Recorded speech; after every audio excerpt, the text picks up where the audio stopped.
इस कार्यक्रम के पुण्यार्जक हैं सेठी छाबड़ा परिवार निवासी गुवाहाटी एवं कोलकाता, स्वर्गीय श्री कवरीलाल जी सेठी एवं स्वर्गीय श्री सुमेर मल जी छाबड़ा की पुण्य स्मृति में श्रीमती रतनमणि देवी सेठी, श्रीमती इंदिरा देवी छाबड़ा।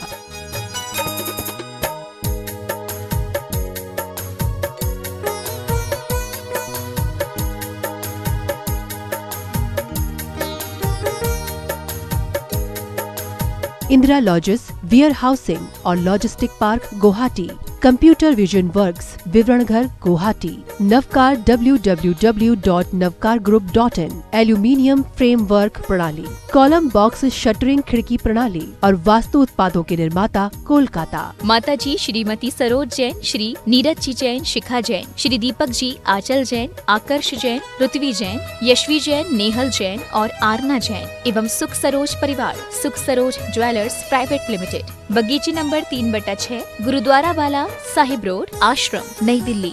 पिताजी माताजी स्वर्गीय श्री हीरालाल जी एवं स्वर्गीय श्रीमती नर्मदा देवी जी की पुण्य स्मृति में कविता जैन के जन्म दिवस के उपलक्ष्य में काका जी हंसराज जी, पूनम देवी, पुत्र श्री पवन कुमार, मीना देवी, श्री राकेश कुमार, कविता देवी, पौत्र पौत्री रवीना, यश, इच्छति, पार्श्वी, योगविद, समस्त माव ज्योत परिवार, बिरवा वाले, सलूमबर, उदयपुर, राजस्थान। श्री SP जैन, श्रीमती प्रमिला जी जैन, निवासी पारस कुटीर, C38A, कालका जी, नई दिल्ली। अल्पना, संदीप, पलक एवं नमन, अबू धाबी, यूनाइटेड अरब अमीरात। डॉक्टर वरुण, प्रियंका, सम्यक एवं स्वस्ति, पारस कुटीर, C38A, कालका जी, नई दिल्ली। डॉक्टर नीलम, डॉक्टर विजय, इरा एवं Vivaan, Canberra, Australia. Doctor Nitin Jain, doctor Kalpana Jain, पुत्र श्रुत जैन, पुत्री अमिया जैन, P21, नवीन शाहदरा, दिल्ली 32।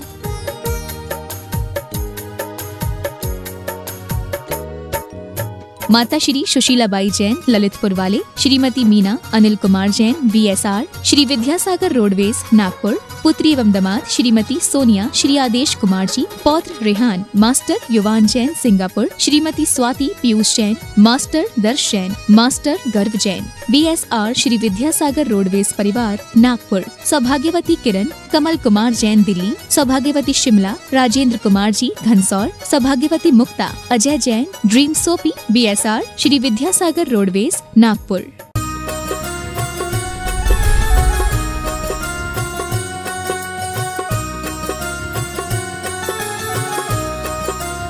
बोले देवादिदेव श्री आदिनाथ भगवान की जय जय जय।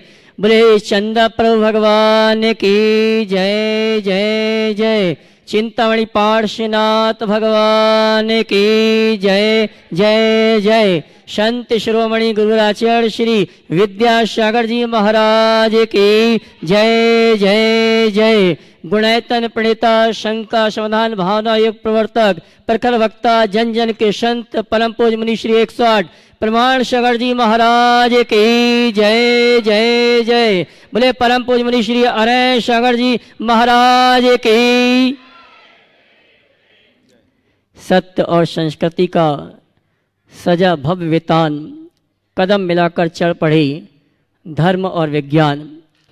तीर्थराज संबे शिखर की तलहटी में स्थित आत्म विकास का दिव्य सदन, जैन सिद्धांतों की वैज्ञानिक प्रयोगशाला, जहां बोलेगा समोसरण और जहां पंचायतन शैली में अद्भुत अतिशयकारी जिन मंदिर ज्ञान मंदिर का निर्माण हो रहा है, ऐसे गुणायतन से आइए हम और आप टीवी चैनल का विश्वविख्यात बहुचर्चित शंका समाधान का कार्यक्रम प्रारंभ करें। उसके पूर्व गुणायतन परिवार और श्री शिवायतन परिवार आपका हार्दिक अभिनंदन स्वागत करता है। और चलते हैं प्रतिदिन की भांति हम और आप पारस चैनल, जनवाणी चैनल और प्रमाणिक ऐप के माध्यम से जो इस कार्यक्रम को देख और सुन रहे हैं, उन सभी की ओर से और पूरे भारतवर्ष से जो श्रावक श्राविका यहाँ पर उपस्थित हैं, उन सभी की ओर से परम पूज्य मुनिवर के श्री चरणों में नमन करते हुए गुरु वंदना करेंगे, आशीर्वाद प्राप्त करेंगे और निवेदन करेंगे शंका समाधान के कार्यक्रम के लिए। दोनों हाथ जोड़ लेंगे, बोलेंगे हे मुनिवर नमोस्तु, हे गुरुवर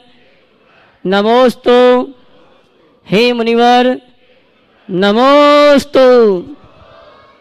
आइए गुरुवर के आशीर्वाद से हम और आप शंका समाधान का कार्यक्रम प्रारंभ करें। उसके पूर्व आज जिन्होंने गुणायतन का अनुभव केंद्र का और गुणायतन की व्यवस्थाओं का अवलोकन किया और गुणायतन से जुड़ने का सौभाग्य प्राप्त किया है, उन शुद्धि श्रावक परिवारों की नामों की घोषणा करूंगा। और मैं चाहूँगा यहाँ पर अगर उपस्थित हैं अपने स्थान में खड़े होकर गुरु वंदना का सौभाग्य प्राप्त करेंगे।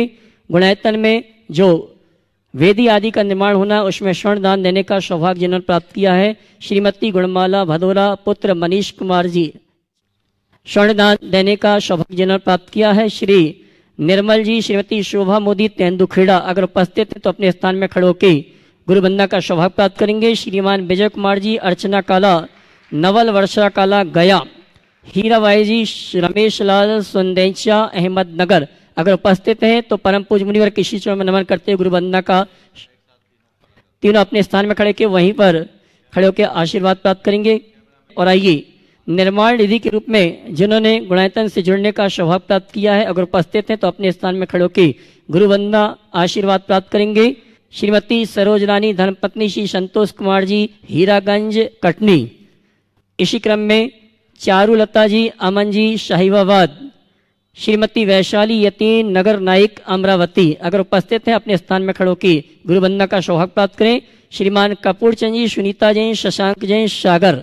और इसी क्रम में श्रीमती निरंजना जी जैन सीतापुर अगर उपस्थित हैं अपने स्थान में खड़े होकर गुरु वंदना का सौभाग्य प्राप्त करेंगे।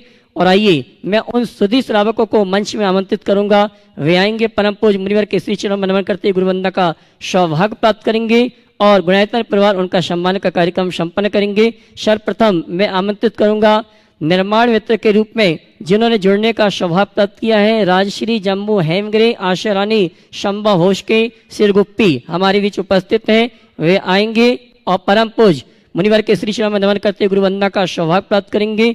और उनके सम्मान के लिए मैं आमंत्रित करूंगा हमारे गुणायतन परिवार के ट्रस्टी श्रीमान अंशुल जैन सतना, वे आएंगे हमारे सम्मानी निर्माण मित्र गुणायतन उनका सम्मान का कार्यक्रम संपन्न करेंगे। और मैं चाहूंगा इनके भावों की अनुमोदना के लिए आपकी तालियां।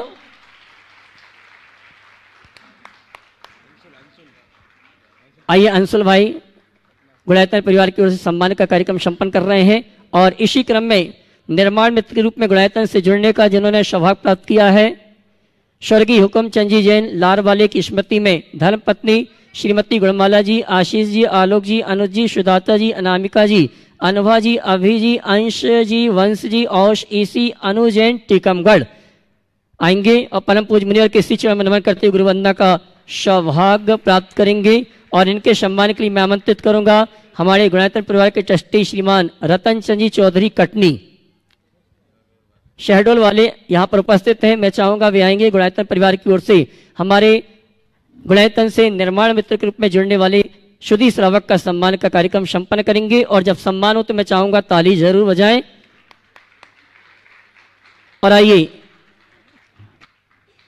आज से चौधरी परिवार का यहाँ पर सिद्ध चक्र महामंडल विधान प्रारंभ हुआ है और चौधरी परिवार के विशेष निवेदन पर हमारे शिवपुरी निवासी जड़ी बूटी परिवार के सदस्य यहाँ पर उपस्थित हैं जिन्होंने गुणायतन ट्रस्टी के रूप में जुड़ने का अवसर सौभाग्य प्राप्त किया है। मैं सम्मान सहित आमंत्रित करूंगा श्रीमान राजकुमार जी, श्रीमती सुलोचना जी, अमित जी, अमीषा जी, अभिषेक जी, श्रद्धा जी, रिधिमा जी, अचिंत औशी, अविराज जैन, जड़ी बूटी परिवार शिवपुरी जिन्होंने गुणायतन ट्रस्टी के रूप में गुणायतन में जुड़ने का सौभाग्य प्राप्त किया है और जिनके भाव हैं आगे चल के और गुणायतन में सहयोग करने के भाव हैं। मैं सम्मान सहित आमंत्रित करूंगा, वे आएंगे और परम पूज्य मुनिवर के श्री जी और इनके सम्मान के लिए मैं आवाज दूंगा हमारे गुणायतन के श्रोमणी संरक्षक श्रीमान पारस मधु जैन आगरा और गुणायतन ट्रस्टी श्रीमान सुरेश जी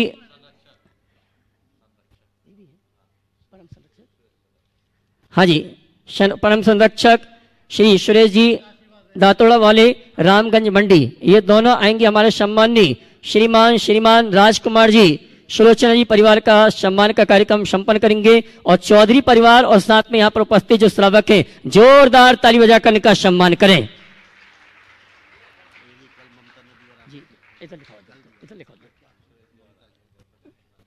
और आइए बंधु जब तक ये सम्मान का कार्यक्रम चल रहा है आगामी कार्यक्रमों की सूचना आप तक प्रेषित कर रहा हूं। आगामी दिसंबर के 4 दिन बहुत महत्वपूर्ण है हमारे और आपके लिए गुणायतन के लिए। आगामी 10, 11, 12 और 13 दिसंबर को 4 दिवसीय महाआयोजन है। 10 दिसंबर को हमारे गुणायतन के जितने भी ट्रस्टी हैं, जो गुणायतन से जुड़े हुए हैं, जो भी पदाधिकारी हैं या जो गुणायतन से जुड़ने के भाव रख रहे हैं, उन सभी के लिए सूचना है। परम पूज्य मुनिवर के सानिध्य में आशीर्वाद से यहाँ पर राष्ट्रीय महाअधिवेशन का आयोजन किया गया है और ये राष्ट्रीय महाअधिवेशन अपने आप में बहुत ही महत्वपूर्ण है, क्योंकि आने वाले कुछ महीनों में यहाँ पर जो पंचकर्णक और अनुभव केंद्र का उद्घाटन होना है, शायद उसकी भूमिका उस राष्ट्रीय महाअधिवेशन बन जाए, कोई आश्चर्य वाली बात नहीं है। और 11 दिसंबर को रविवार को दोपहर को 1 बजे गुणायतन में परम पूज्य मुनिश्री का मंगल पिछी का परिवर्तन का कार्यक्रम आयोजित किया गया है और 12 और 13 दिसंबर को हमारे जीवन में एक सौभाग्य प्राप्त हो रहा है। गुरुवर के सानिध्य में हम भी उनके समान चलते हुए तीर्थराज शंभेश्वर की परिक्रमा करने का सौभाग्य प्राप्त करेंगे। 12 दिसंबर को प्रातःकाल की वेला में गुणायतन से ये परिक्रमा प्रारंभ होगी। परिक्रमा मार्ग में ही आहार चंद्र संपन्न होगी। सायंकालीन संघ का समाधान, रात्रि विश्राम नीमिया घाट जिनालय में संपन्न होगा और 13 दिसंबर को परिक्रमा समापन शोभा यात्रा निकलेगी, नीमिया घाट से होते हुए गुणायतन में आएगी और 13 दिसंबर की आहार चर्या गुणायतन में संपन्न होगी। जो भी इन 4 दिन के कार्यक्रम में आना चाहते हैं, पूरे परिवार के साथ व्यक्तिगत आना चाहते हैं, उन सभी से निवेदन है आप अपने आने की पूर्व सूचना यहाँ पर प्रेषित करें, जिससे आपकी समुचित आवास, भोजन आदि की व्यवस्था हम और आप कर सकें। और आइए इन्हीं सूचनाओं के साथ हम और आप प्रारंभ करेंगे टीवी चैनल का विश्व विख्यात बहुचर्चित संघ का समाधान का कार्यक्रम। और संघ का समाधान के प्रथम प्रश्न के लिए मैं आमंत्रित करूंगा हमारी सिंगई संतोष जी, मिठाईलाल जी, मालगुजर परिवार कटनी, और उसके बाद तैयार रहेंगे श्रीमती संध्या अजित चौधरी खुरई। पूरा परिवार एक साथ जाए। इसके बाद तैयार रहेंगी श्रीमती संध्या जी अजित चौधरी खुरई। नमस्ते महाराज जी। गुरु भक्ति आराधना साथ ही सह पुण्य का कारण होता ही है, साथ ही साथ परस्पर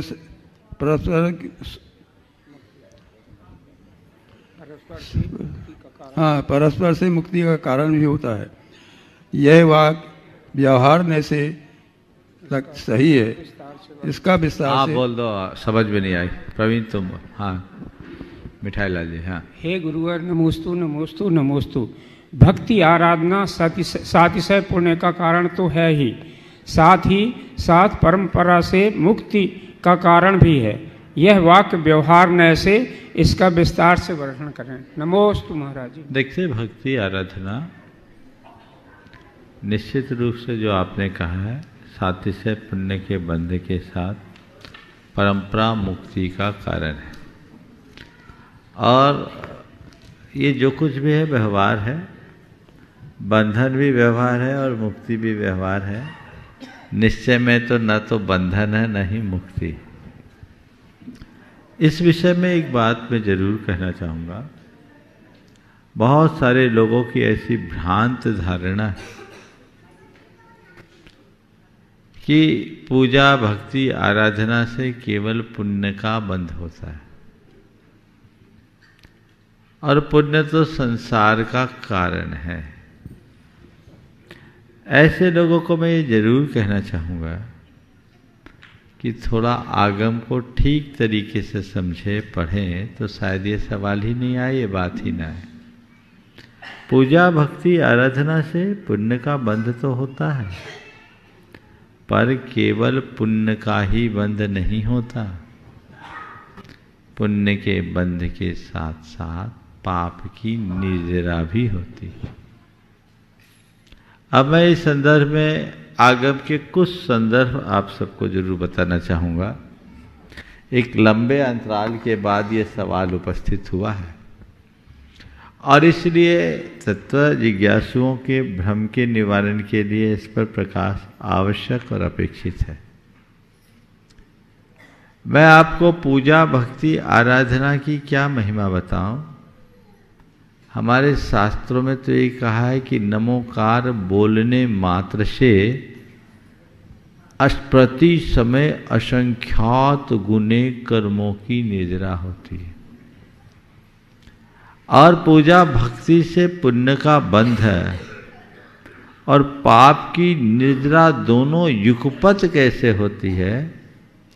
तो इस संदर्भ में आचार्य वीरसेन महाराज ने जय धवल की पहली पुस्तक में बहुत अच्छा उल्लेख किया। उन्होंने लिखा, अरहंत नमो यारो संपहि बंधा दो, असंख्येय गुण कमक्षय कारवोति। अरहंत भगवान को किया जाने वाला नमस्कार संपहि बंधा दो, उस काल में बंधने वाले पुण्य की अपेक्षा असंख्येय गुण कमक्षय कारवोति, असंख्यात गुणे कर्म के क्षय का कारण है। यही नहीं रुके, तम्हा भोयन पायन यान पचावन सब कज्जेसु भत्तिये नमोकारम कुज्जा, कि अरहंत भगवान को किया जाने वाला नमस्कार तात्कालिक पुण्य के बंध की अपेक्षा संख्यात गुने कर्म के क्षय का कारण है। इसलिए खाते पीते चलते फिरते उठते बैठते हर क्रियाओं में भक्ति पूर्वक नमोकार करो। ये कौन बोल रहा है? कौन बोल रहा है? बोलो, किसका नाम लिया हमने अभी? आचार्य वीरसेन। कौन बोल रहा है? हाँ, आचार्य वीरसेन। तो ये बोलो, हम आचार्य वीरसेन के सुने कि इन तथाकथित लोगों की बातें सुने? बोलो, किसकी सुने? हाँ, अगर संदर्भ मुझे गिनाने हो तो पूरा सत्र केवल संदर्भ गिना सकता हूं। आगम में इतना उल्लेख है। आचार्य वीरसेन महाराज ने भगवान की भक्ति की अद्भुत महिमा गाई। वो धवला की 10वीं पुस्तक में लिखते हैं, जिनेन्द्र दंसन पूजन बंदन नमन स्नेही बहुकम पदेशान निज्जर उलंबा दो। जिनेन्द्र भगवान के दर्शन से, बंदन से, पूजन से और नमन से असंख्यात गुने कर्म प्रदेशों का निर्जरा देखी जाती है। और एक बात बोलूं, धवला में 50 संदर्भ हैं, पर एक संदर्भ तो ऐसा बताया कि जिन बिंब दंशनेन निधत्ति निगाजिदस्सवि मिच्छत्तादि कम कलावश्य खय दंशना दो। जिनेन्द्र भगवान के बिंब के दर्शन से, अभी पूजा पाठ नहीं है, अभी केवल भगवान के दर्शन से निधत्ति निगाजिदस्सवि, निधत्ति और निकाचित स्वरूप में पड़े हुए कर्मकलाप का भी क्षय देखा जाता है, मिथ्यात्वादी कर्मों का। और जब हम कर्म सिद्धांत का विश्लेषण करके देखते हैं तो कर्म सिद्धांत में ऐसा लिखा है, हर कर्म में, 8 कर्म में कुछ कर्मांश ऐसे होते हैं जो निधत्ति और निकाचित रूप होते हैं। निधत्ति रूप होने का मतलब जिसकी शक्ति को न हम घटा सकते हैं न बढ़ा सकते हैं और न ही उसे बदल सकते हैं, इसको बोलते हैं निधत्ति रूप। और इससे ऊपर का कर्मांश है जिसे न घटाया जा सके, न बढ़ाया जा सके, न बदला जा सके और न ही असमय में भोगा जा सके,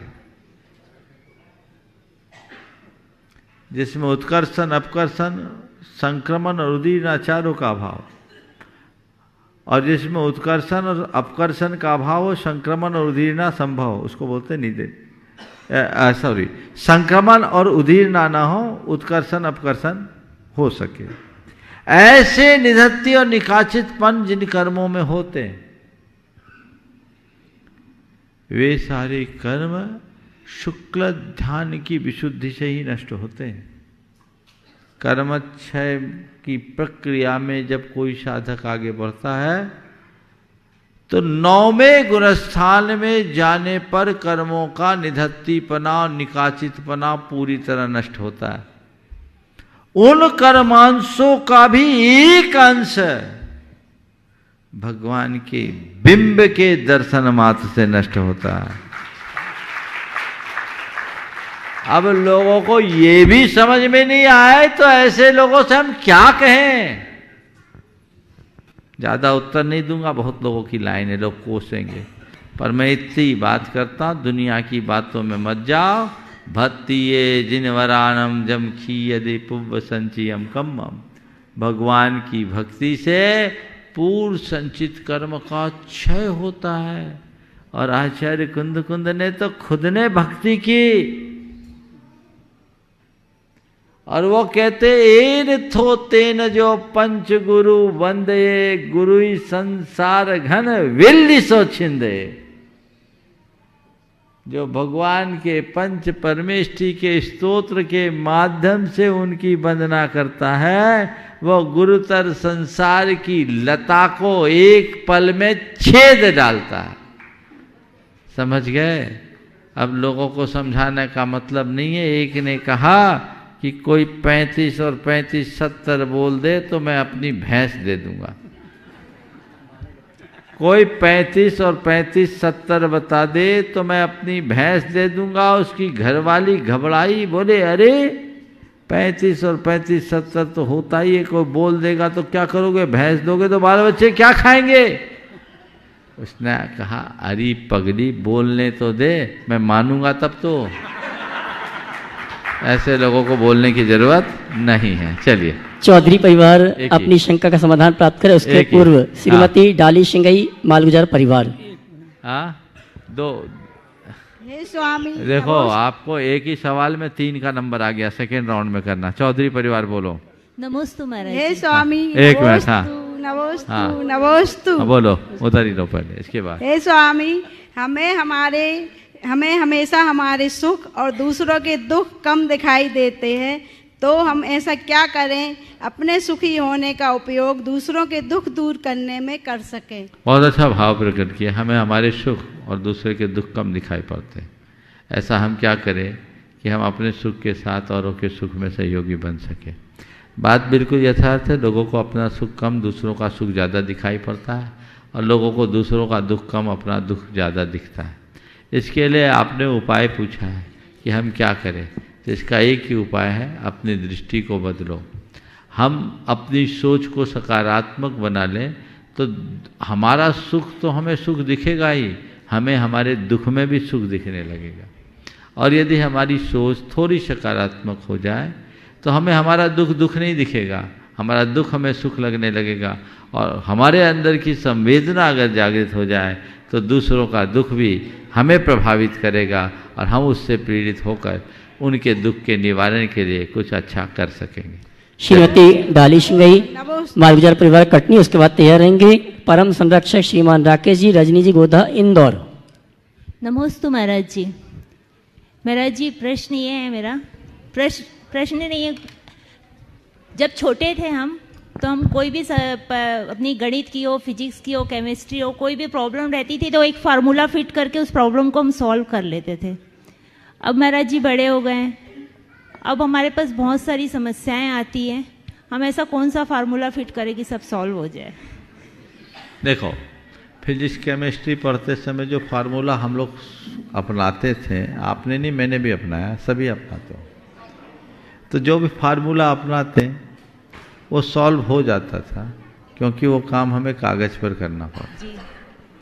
आज हम लोग कुछ नहीं कर पाते क्योंकि हम अपना सारा फार्मूलेशन दिमाग में ही रखते हैं। यदि उन सारे फार्मूले को हम अपने व्यवहार में उतार लें तो आज भी समस्या का समाधान मिल सकता है। हम लोगों की एक कमी, वो क्या है? बातों का जमा खर्च करने की आदत।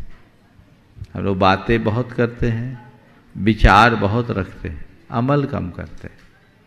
आप बोलते फार्मूले, हम रोज तो आपको फार्मूला ही देते हैं, पर आप उसे अपनाते कहाँ? अपनाइए। अगर व्यक्ति की सोच सकारात्मक हो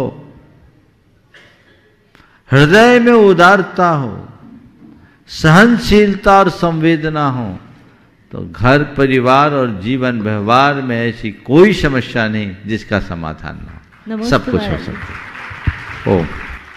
परम संरक्षक राकेश जी, रजनी जी गोधा इंदौर, उसके बाद संरक्षक गुणायतन श्रीमान सुरेश जी दोतला वाले रामगंज मंडी।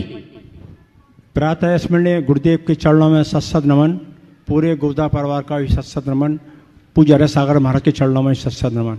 हे गुरुदेव, पिछले दिनों में अपनी पोती को कुछ पढ़ा रहा था तो जो क्वेश्चन वहाँ बना, उनने जो पेन से लिख रखा था वो नहीं मिटा, पेंसिल से लिखा हुआ मिट गया और रबर ने सारी गलती मिटा दी। तो हे, जो उसने पेन से लिखा वो नहीं मिट पाया, पेन से जो गलत लिखा वो नहीं मिट पाया, पेंसिल से लिख गया वो मिटा दिया और रबड़ ने सारी गलती मिटा दी। तो पूज्य गुरुदेव, हम पेन से रबड़ कैसे बने ताकि हमारी गलती मिट जाए? पेन से लिखा वो मिट नहीं पाया, पेंसिल से लिखा रबर ने मिटा दिया। आपने पूछा है कि ऐसा हम क्या करें कि हम पेन की जगह रबर बन जाए, है ना जी। मैं आप सबसे कहता हूँ थोड़ा लिखने का अभ्यास ऐसा बना लो कि रबर लगाने की ही जरूरत ना पड़े, और जो हमने पेन से लिखा है वो ऐसा स्थायी रूप से अंकित हो कि हजारों को पढ़ने के बाद उनका जीवन बदल सके। ऐसा करो कि एक पढ़े और हजारों का जीवन बदल जाए। क्यों ना हम ऐसा करें? वो लोग तो बाल अवस्था में पेंसिल पकड़ाई जाती है, और बाल अवस्था में पेंसिल इसलिए पकड़ाई जाती कि पेंसिल पकड़ाए सीखने के लिए जरूरी है, भूल होना स्वाभाविक है, तो भूल हो तो मिटा सके। जब आप पढ़ लिख कर अभ्यस्त हो गए फिर पेंसिल की क्या जरूरत? अब तो पेन पकड़कर आगे चलो, सावधानी से लिखो और ऐसा लिखो जिसको पढ़ करके लोग जीवन का मर्म जान सके। कोई नादान यदि गलतियां करता है तो क्षम्य है, पर जो सारी दुनिया में परिपक्वता का परिचय देते हुए भी गलतियां करे तो उसकी गलती नज़रअंदाज करने योग्य नहीं है। समझ गए? तो अपनी गलतियों को हमें सुधारना है और अपने जीवन के क्रम को उसी तरह बढ़ाना है। तो राकेश भाई, मैं नहीं चाहूँगा कि तुम रबर बनो, क्योंकि किसी को मिटाना भी हमारा धर्म नहीं है। हमारा धर्म तो अमित अविनाशी तत्व की उपासना है। अमित अविनाशी तत्व की उपासना, उसकी तरफ देखो, गलतियां हो ही नहीं तो जीवन आगे बढ़े। फिर भी गुरुदेव गलती हो जाए तो बोल तो दिया ना, सीखो, अच्छे से अभ्यास करो। चलिए। संरक्षक गुणायतन श्रीमान सुरेश जी दोतला वाले रामगंज मंडी, उनके साथ श्रीमान सिद्धार्थ जी रामगंज मंडी, जिनकी कल शादी की सालगिरह हमारे बीच उपस्थित हैं। जोरदार ताली बजाकर उनका सम्मान करें। और अगले प्रश्न के लिए आमंत्रित करूंगा कुमारी अग्रिम जैन, दिल्ली। नमस्ते महाराज। मिथ्या मत के अंधकार से अंध बने थे सब नर नार, शिवपत से ही बाधित होकर भटक रहे थे भाव मजदार। शिवपत से ही बाधित होकर भटक रहे थे भाव मजदार। पथ दर्शक बन आए जो, पथ दर्शक बन आए जो महावीर का ले अवतार। ऐसे विद्या दिव्य सूर्य को मेरा वंदन बारंबार। ऐसे विद्या दिव्य सूर्य को मेरा वंदन बारंबार। महाराज जी, संत श्रोमणी आचार्य गुरुवर विद्यासागर जी महाराज को दिव्य सूर्य की उपाधि दी गई है। इसका देखिए, बहुत अच्छी वंदना आपने गुरुदेव की, बहुत अच्छी की। एक बार जोरदार करतल ध्वनि। और इनकी वंदना में पीछे वाले लोग भी अपनी वंदना जोड़ लेना। अब गुरुदेव की वंदना थी, मेरी होती तो मैं रोक देता, इसलिए मैंने सुन लिया और बहुत लालित और मधुरता के साथ इन्होंने किया। पर सब लोग ऐसा लोभ करोगे तो मामला लोगों को पचेगा नहीं। आपने जो भाव प्रकट किया परम पूज्य गुरुदेव को दिव्य सूर्य की उपाधि दी गई। मुझे नहीं मालूम कि किसने उन्हें उपाधि दी, पर मैं एक कहता हूँ उपाधि की जरूरत ही नहीं, वो दिव्य सूर्य है। सूर्य में और दिव्य सूर्य में एक मौलिक अंतर दिखता है। सूर्य उगता है और कुछ घंटों के बाद डूब जाता है ना? उगता है, डूब जाता है, उसका प्रकाश बढ़ता है, फिर ढल जाता है और धरती के एक हिस्से में ही उसका प्रकाश जाता है। लेकिन जिस दिव्य सूर्य की बात आप कर रहे हो, वो उगे है तो उसके डूबने का कोई काम नहीं।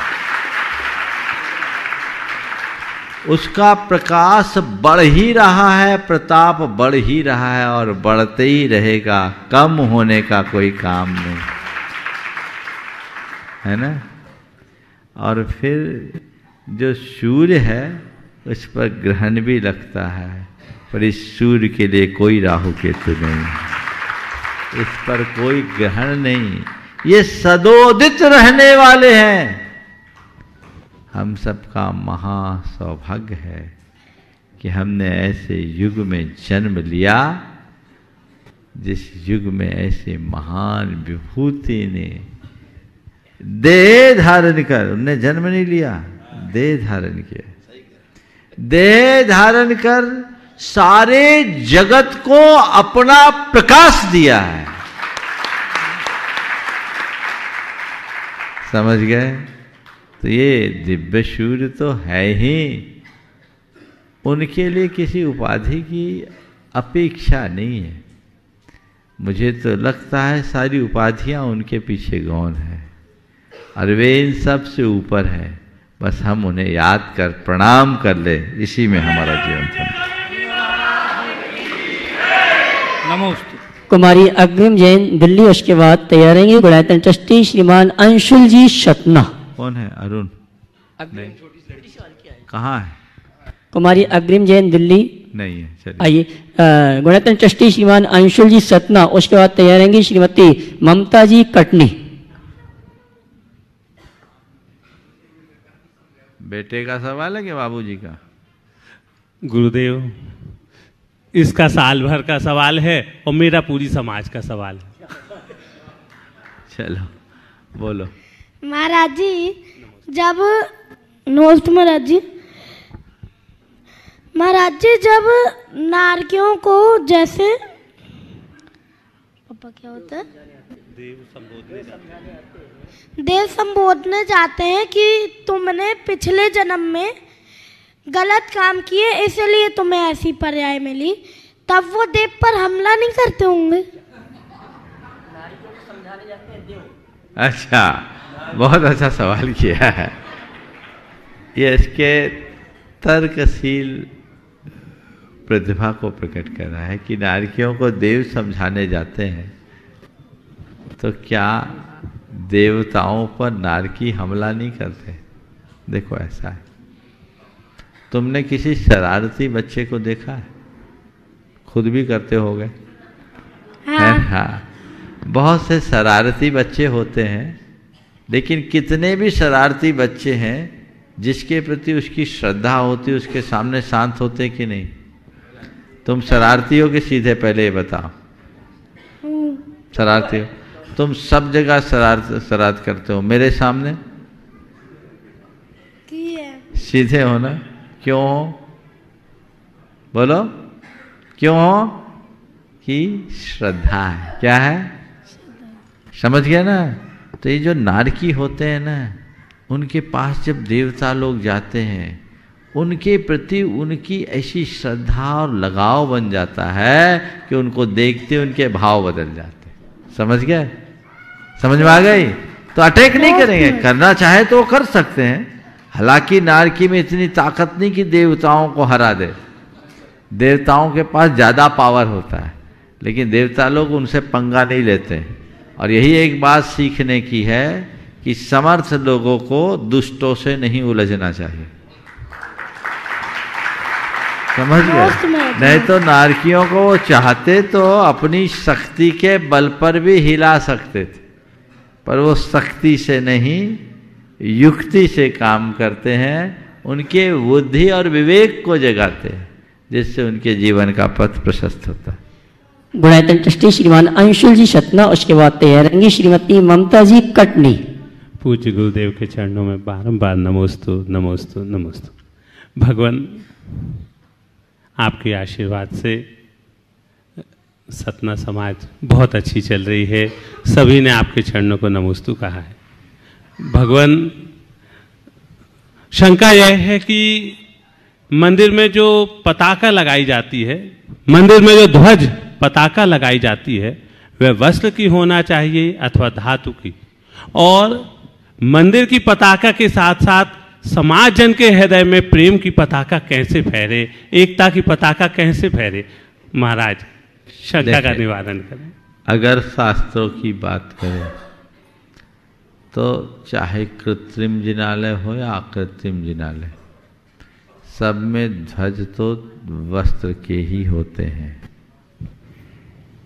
और समो शरण में और त्रिलोक चूड़ामणि जिनालय रूप जो अकृत्रिम जिनालय, उनमें तो ध्वजों की पंक्तियां होती है लहराती हुई, हजारों हजार 10 प्रकार के चिन्हों से युक्त। तो ये ध्वज तो वही है जो लहराए, और ध्वज जब लहराती है उसके आघात से जो तरंगे उत्पन्न होती वायु के आघात से, वो तरंगे पूरे वातावरण में सकारात्मकता को फैलाती है।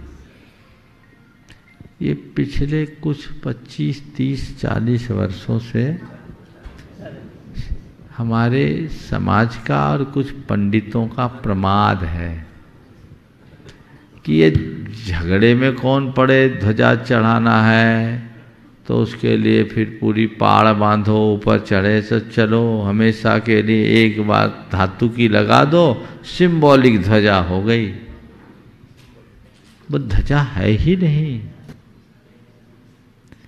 आपको ध्वज चढ़ाना चाहिए, और ध्वज चढ़ाने के लिए कोई जरूरी नहीं कि आप पाड़ बांधे। ध्वजा के संदर्भ में मैं आपको बताऊं, 2 तरह की ध्वजा होती है, एक लघु ध्वजा, एक महाध्वजा। जो तिकोना कटी हुई ध्वजा है, ये सब लघु ध्वजा है। असली ध्वजा तो वो होती है जो ऊपर से नीचे लटकती है, चौकोर, ऊपर से उसकी पाटली बनी होती है। वास्तु शास्त्र में उसका वर्णन है, और वो ध्वजाएं घिर्री के माध्यम से आप नीचे से भी ऊपर चढ़ा सकते हैं, और साल में आप 2-3 बार उसका महोत्सव भी कर सकते हैं। राजस्थान के मंदिरों में ऐसी ही परंपरा है आज भी, समझ गए? हमने अजमेर में देखा, और लोगों ने यहाँ क्या बना लिया, ये श्वेतांबर परंपरा है। गलत, ये शास्त्रीय परंपरा है, इसे दिगंबर श्वेतांबर में मत बांटिए। ध्वज ऐसी रखिए जो लहराते रहे, ऐसी ध्वजा होनी चाहिए। और शास्त्रों में ये लिखा कि कम से कम ध्वजा की ऊंचाई कलश से 1 हाथ ऊपर होनी चाहिए। ध्वज दंड की वास्तु शास्त्र में और प्रतिष्ठा शास्त्र में भी बड़ी महिमा गाई गई है। उसमें कितनी पाटलियां होती उनका भी वर्णन है। अब तो हमारे सानिध्य में अब जितनी भी प्रतिष्ठाएं होती है उनमें धातु की ध्वजाएं नहीं लगने देते। अभी 3-3 पंचकलाना करा के आए हैं, और उनमें आप चाहे जब ध्वजा बदल सकते, सब घिर्री के साथ है, इतना सिस्टम से। और वो जब ध्वजाएं लहराती है और उसकी रुनझुन घंटियां बजती है तो पूरे वातावरण में एक अलग प्रकार का आनंद आता है। तब ये अब आप लोगों के ऊपर है, जो बोल दिया सो कर दिया, लगाओ और झंझट मिटाओ। ये बातें ठीक नहीं है। ध्वजा ध्वजा होनी चाहिए और उसे ध्वजा की तरह ही लगाना चाहिए। आपने कहा प्रेम की पताका हम कैसे अपनाएं। समाज में प्रेम की पताका तब फहरेगी जब पूरी समाज मंदिर की ध्वजा के नीचे रहने के लिए संकल्पित हो जाएगी। हमारी ध्वजा ये है, हमारी प्रतिष्ठा ये है, हम इस जिन शासन की ध्वज के नीचे जिएंगे। प्रेम खत्म, अपने आप आएगा। बस मैं तुमसे एक ही संदेश देना चाहता हूं, तुम्हारे माध्यम से सबको समाज में आने के बाद यदि तुम्हें या तुम्हारे जैसे लोगों को समाज की सेवा करने का अवसर मिले तो सबसे पहला काम ये करो कि मुझे दलबंदियां खत्म करनी है, दलबंदी मिटानी है। ये दलबंदी की भावनाओं से समाज में दलदल होता है और इससे समाज का हरासमेंट है। लोग समय, शक्ति और संसाधन लगा करके भी पाप के भागी बनते हैं। हमें ऐसा काम कभी नहीं करना। एक लोकतांत्रिक प्रक्रिया के तहत कोई व्यक्ति किसी भी दल से चुनकर आए, कोई बात नहीं, लेकिन उसका पहला काम होना चाहिए हर अच्छे आदमी का साथ ले और हर अच्छे आदमी काम में साथ दे। ये दृष्टिकोण हो तो समाज में एकता अपने आप आएगी। लोगों की मानसिकता बदलनी चाहिए।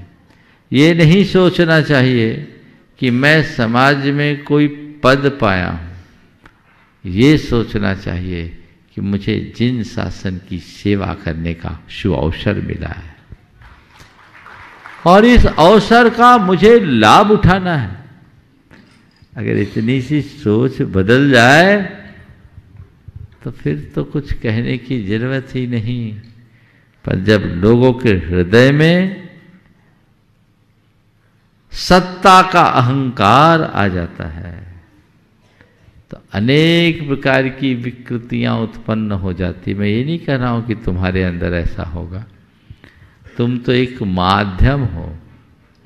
तुम्हारे माध्यम से मैं पूरे देश को ये संदेश देना चाहता हूं कि हम सब एक लक्ष्य रखें कि हमें जिन शासन की ध्वज तले अपना जीवन आगे बढ़ाना है और अपने जीवन का उद्धार करना।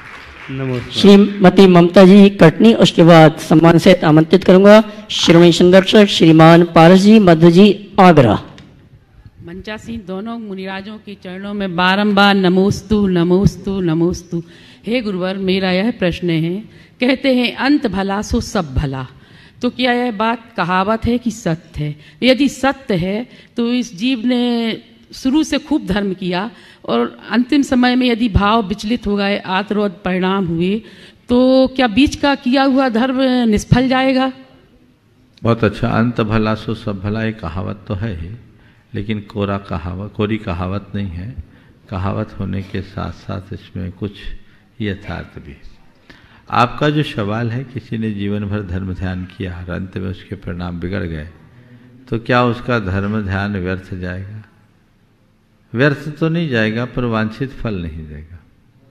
ऐसा करने से उनके धर्म ध्यान में जो उनने अपने जीवन में अच्छे कर्म किए वो भी गलत डायरेक्शन में अपना फल देगा। हम दो उदाहरण देते हैं, एक थोड़ा शास्त्रीय और दूसरा व्यवहारिक जीवन में दिखने वाला। शास्त्रीय दृष्टि से अगर देखें तो हमारे यहाँ मुनियों के संदर्भ में एक बात कही गई कि जो महामुनि होते हैं उनमें से कुछ मुनि निदान कर लेते हैं और अपने जीवन में कुपरिणामों के साथ मरते हैं, और ऐसे खोटे परिणामों के साथ मरने वाले लोग ही रावण और कंस जैसी रूप में जन्म लेते हैं। ये सब सनिदान रहते हैं पूर्वों में। आपको कंस की कथा बताऊं। कंस पूर्व जन्म में वशिष्ठ नाम का एक मुनि थे, महान तपस्वी मासोपवासी। और कंस के पिता उग्रसेन उनके भक्त थे। एक एक माह के अंतराल के बाद, उत्तर थोड़ा लंबा हो रहा है लेकिन प्रासंगिक इसलिए उत्तर दे रहा हूँ, एक एक माह के अंतराल के बाद वो आहार करने आते थे। तो उनके पिता ने ये तय कर दिया कि कोई नहीं पड़गाएगा, मैं पड़गाऊंगा, क्योंकि मेरे आहार होना चाहिए, मैं भक्त हूं ना। हमारे भक्तों का यही हाल है, मेरे यहां होना चाहिए। अब क्या हुआ, जब जब महाराज आहार को आए तब तब वो किसी न किसी काम में उलझ जाए। 3 मौका आया और 3 महीने और उनके उपवास हो गए। खुसर पुसर से ये बात उनके कान में चले गई कि राजा न खुद जीना देता है न देना देता है, लगता है महाराज को मारना चाहता है। ये बात महाराज के कान में आई। महाराज ने अपने मन में गांठ बांध ली कि मेरे तप में कोई ताकत है तो मैं इसका बदला लूं, और उसी परिणाम से मरे और उसी का पुत्र बने, कंस बनकर अपने पिता को कैद कर दिया। तो कंस जो थे ये पुण्यवान जीव था, तब तो शेर का रस चला दिया, लेकिन अंत समय में बुद्धि पलट जाने के कारण दुर्बुद्धि हो गया। उसने अपनी बुद्धि का नकारात्मक प्रयोग किया तो उसका सारा पुण्य उसे पाप में लगा दिया। तो अंत बुरा तो सब बुरा। महाराज जी ऐसा क्या उपाय करें कि आगे सुनो, पूरा उत्तर नहीं हुआ। दूसरा उदाहरण, ये सवाल बहुत अच्छा है। कितने नाम है तुम्हारे पास? ठीक है, चलो उन नामों को मत देखो, 10-12 ही ठीक है। एक स्थान पर मैं था, बिहार करके आ रहा था, टेकनपुर छावनी, डबरा ग्वालियर के पास। भारत का सबसे बड़ा श्वान प्रशिक्षण केंद्र है। वहीं के विश्राम गृह में हमारा प्रवास था। जब कुत्तों के बारे में जानकारी दी गई तो बताया गया इन कुत्तों की रैंक है inspector, SP, DIG, IG level. उनको तनख्वाह मिलती है और उनको पेंशन भी मिलती है। मतलब जिस कुत्ते की जैसी रैंक होती है उसकी देख रेख करने के लिए उसी हिसाब से अफसर लगते हैं, उस पर उतना खर्च होता है। जितनी सैलरी होती है उतना उन पर खर्च होता है। जब वो अधिकारीगण बता रहे थे तो मेरे साथ के युवकों ने मुझसे कहा, महाराज इन कुत्तों का तो बड़ा पुण्य है। हमने कहा इन कुत्तों ने तो बड़ा पुण्य किया होगा ना। बेशक इन कुत्तों ने पुण्य किया, निसंदेह इन कुत्तों ने पुण्य किया। बस थोड़ी सी मायाचारी कर ली होगी तो कुत्ता बनकर एसपी, डीआईजी, आईजी बने। यदि सदाचारी होते तो सच के एसपी, डीआईजी और आईजी होते। तो अंत में जो बुरा करता है वो जहां जाएगा पुण्य उसको वहां फल देगा, लेकिन वो उसी तरह होगा, यानी उसका पुण्य भी उल्टा हो जाता है। समझ गए? तो अपने पुण्य को सही दिशा में बढ़ाना चाहिए। हर पल अच्छे भाव रखो कि मेरे परिणाम सदैव अच्छा हो। दिन रात मेरे स्वामी मैं भावना ये भाऊं, देहांत के समय में तुमको न भूल जाऊं। चलिए, श्रीमान पारस जी अपने प्रश्न का समाधान प्राप्त करें। गुरुवर, कल आपने बिना जानकारी के सम्मेशकर की वंदना की, लेकिन आपके प्रश्न से सभी लोग संतुष्ट हो गए थे, आपने जो उत्तर दिया था।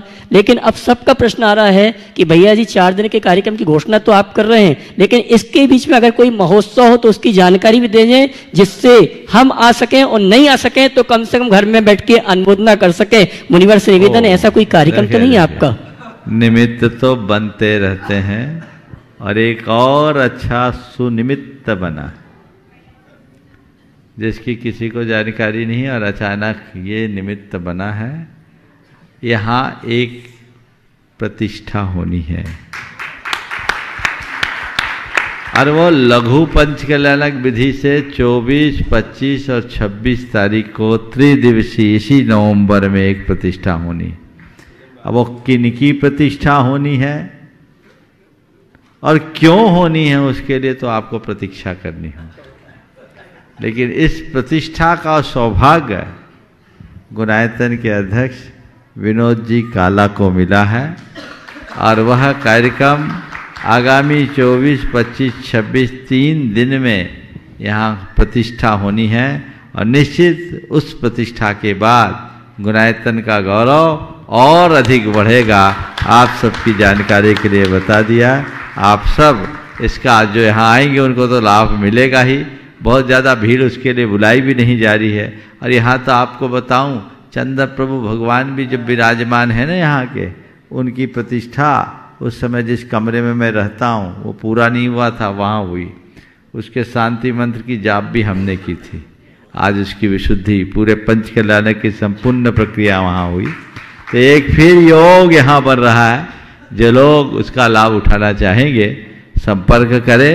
व्यवस्थाएं अत्यंत सीमित व रिजर्व एक विशेष निमित्त से ही रखा गया है और उसका लाभ आप सबको मिलेगा। चलिए श्रीमान संरक्षक श्रीमान पारस जी, मधु जी आगरा, उसके बाद तैयार रहेंगी, वहीं सविता दीदी पिंड रही।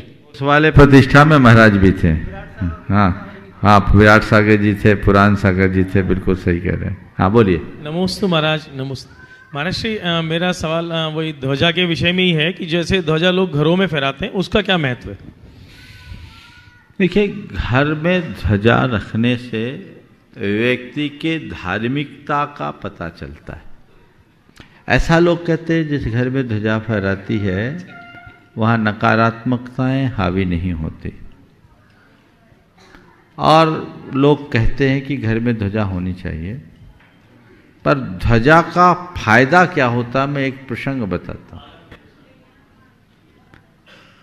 आगमने पुराणों के आधार पर बताता हूँ। एक प्रसंग आता है कि जब सीता के संधान के लिए हनुमान जी लंका पहुंचे तो पहली बार लंका गए। कहाँ जाऊं, कैसे पता करूं, तो पूरी लंका का आकाश मार्ग से उनने निरीक्षण किया। उस लंका में एक घर में उन्हें ध्वजा लगी दिखी और हनुमान जी उस घर को ये समझ करके जरूर किसी धर्मात्मा का घर है, सीधे वहाँ उतरे। वो विभीषण का घर था। और ऐसा कहा जाता है जब उनने लंका जलाई तो सब जल गए, विभीषण का महल बच गया। अब मुझे नहीं मालूम, पर मैं ये कह सकता हूं कि घर में धर्म ध्वजा होगी तो तुम्हारा बचाव होगा, तुम्हारी धार्मिकता की पहचान है। इसलिए व्यक्तियों को अपने घरों में ध्वजाएं लगानी चाहिए। जहाँ तक आगम का सवाल है, आगम में ऐसा कोई विधान देखने को नहीं मिला कि आपको अपने घर में धर्म ध्वजा लगानी ही चाहिए। पर ये सब चीज़ें घर परिवार से जुड़ी हुई है, लौकिक चीज़ें हैं। इसे लगाने से अपना लाभ है, लगाना चाहिए।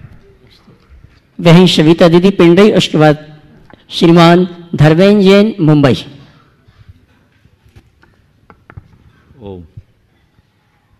दोनों महाराज जी को जब तक पुनः दर्शन न हो तब तक के लिए नमोस्तु नमोस्तु नमोस्तु।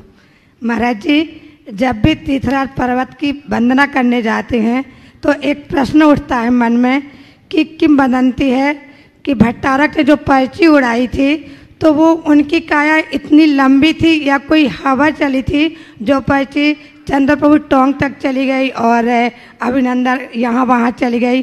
क्योंकि वर्तमान में देखते हैं कोई भी चीज़ सामने फेंकते हैं तो वो तो पास ही में उड़ रह जाती है, फिर वो पर्ची इतनी दूर तक कैसे उड़ गई?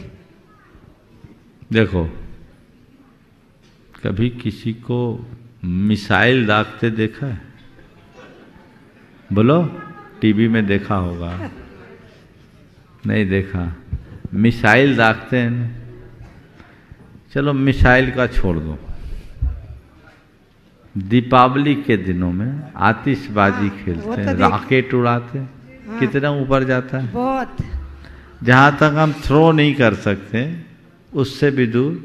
और जिस मिसाइल की चर्चा मैंने की, वो मिसाइल तो हजार किलोमीटर और ज़्यादा। मैंने सुना अमेरिका ने ऐसे मिसाइल लगा रखे कि चाइना तक को वहीं से कवर कर ले। तो बड़े बड़े मिसाइल हैं। तो मिसाइल जो दागे जाते हैं वो किस पावर से दागे जाते हैं? वो यंत्र है, उसमें वैसा सिस्टम बनाया गया, तो वो उतनी फोर्स से जाता है। इसलिए जिस किंवदंती की बात आप कर रही हो कि भट्टारक जी ने पर्ची उड़ाई, आधी बात सुनाई। उन्होंने पर्चियों को मंत्रित करके उड़ाई, इसलिए वो मिसाइल की भांति दूर तक चले गई। पर्ची उड़ाते तो सुवर्ण भर टोंक से नीचे तक नहीं आती, पक्का। वही तो शंका थी। पर उन्होंने मंत्रित पर्चियों को उड़ाया। समझ में आ गई बात? जी महाराज, मंत्रित एक बार तालियां तो बजा दो, इतना अच्छा उदाहरण दिया। बात जम गई कि नहीं? जमी कि नहीं जमी? एक बार और बजा बजाइए। इसलिए ज्यादा सवाल मत उठाया करो। ये श्रद्धा की बात को श्रद्धा से स्वीकार लो, और सवाल उठाना तो यहीं उठाओ, इधर उधर मत उठाओ, यहाँ उत्तर मिल जाएगा। इस प्रकार आज के सत्र को मैं यहीं पर विराम ले रहा हूँ। बोलिए परम पूज्य आचार्य गुरुवर श्री विद्यासागर जी महाराज। जय जय जय। बोलिए परम पूज्य मुनि श्री 108 प्रमाण सागर जी महाराज की।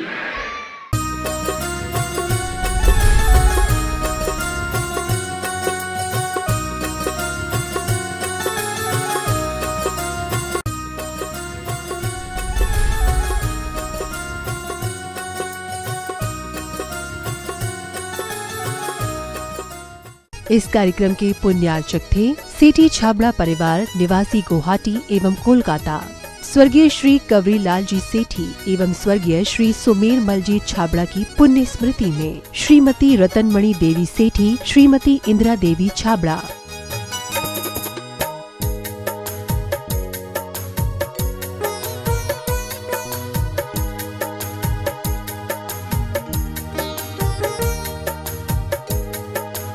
इंदिरा लॉजेस, वियर हाउसिंग और logistic park Guwahati, computer vision works, विवरण घर Guwahati, Navkar www.navkargroup.in, aluminium framework प्रणाली, कॉलम बॉक्स शटरिंग खिड़की प्रणाली और वास्तु उत्पादों के निर्माता कोलकाता। माता जी श्रीमती सरोज जैन, श्री नीरज जी जैन, शिखा जैन, श्री दीपक जी, आचल जैन, आकर्ष जैन, पृथ्वी जैन, यशवी जैन, नेहल जैन और आरना जैन एवं सुख सरोज परिवार, सुख सरोज ज्वेलर्स प्राइवेट लिमिटेड, बगीची नंबर 3/6, गुरुद्वारा वाला साहिब रोड, आश्रम, नई दिल्ली। पिताजी माताजी स्वर्गीय श्री हीरालाल जी एवं स्वर्गीय श्रीमती नर्मदा देवी जी की पुण्य स्मृति में कविता जैन के जन्म दिवस के उपलक्ष्य में काका जी हंसराज जी, पूनम देवी, पुत्र श्री पवन कुमार, मीना देवी, श्री राकेश कुमार, कविता देवी, पौत्र पौत्री रवीना, यश, इच्छति, पार्श्वी, योगविद, समस्त माव ज्योत परिवार, बिरवा वाले, सलूम्बर, उदयपुर, राजस्थान। श्री SP जैन, श्रीमती प्रमिला जी जैन, निवासी पारस कुटीर, C38A, कालका जी, नई दिल्ली। अल्पना, संदीप, पलक एवं नमन, अबू धाबी, यूनाइटेड अरब अमीरात। डॉक्टर वरुण, प्रियंका, सम्यक एवं स्वस्ति, पारस कुटीर, C38A, कालका जी, नई दिल्ली। डॉक्टर नीलम, डॉक्टर विजय, इरा एवं Vivaan, Canberra, Australia. Doctor Nitin Jain, doctor Kalpana Jain, पुत्र श्रुत जैन, पुत्री अमिया जैन, P21, नवीन शाहदरा, दिल्ली 32।